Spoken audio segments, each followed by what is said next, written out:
का आग्रह रखा और अंग्रेजों ने कहा कि आप तो अंग्रेजी जानते हैं, तो उनका मैं भूल गया, जानता तो था अब मैं भूल गया।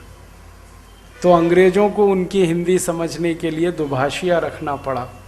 ऐसे हिंदी के प्रबल आग्रही महात्मा गांधी, ऐसे ही प्रबल आग्रही परम पूजनीय स्वामी दयानंद सरस्वती, इन दोनों को प्रणाम करते हुए मेरे व्याख्यान की शुरुआत करूंगा।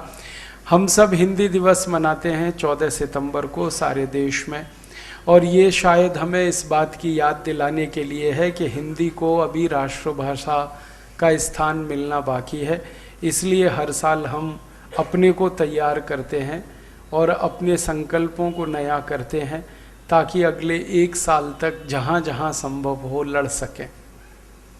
हमारे भारत का दुर्भाग्य है, सच बात है कि आज़ादी के 64 साल के बाद भी हमारी राष्ट्रभाषा को हम संवैधानिक स्थान नहीं दिला पाए, और संवैधानिक स्थान चूँकि नहीं है हिंदी को, इसलिए सरकारी महकमे में, सरकारी कामों में हिंदी की इज्जत नहीं है।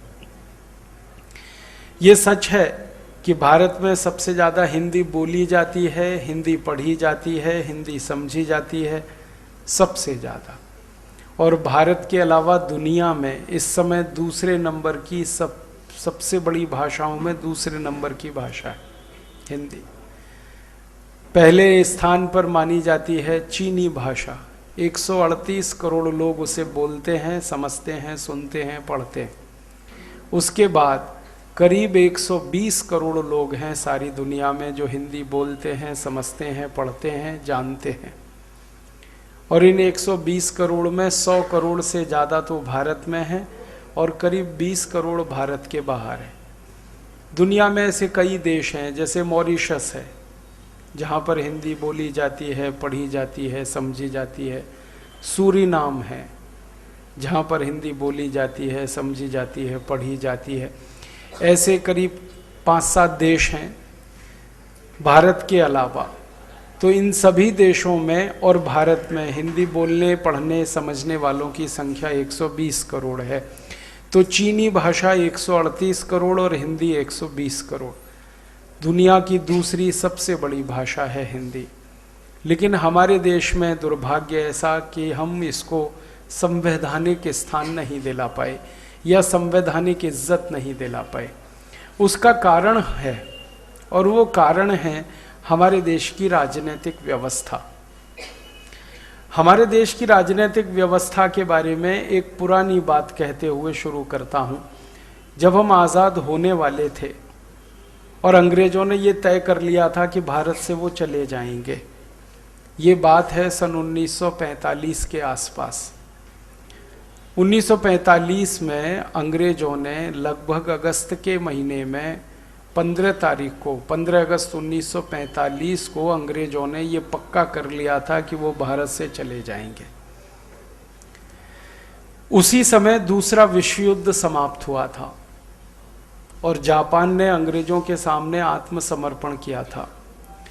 भले जापान ने अंग्रेजों के सामने आत्मसमर्पण कर दिया हो, लेकिन अंग्रेजों की हालत बहुत ख़राब थी।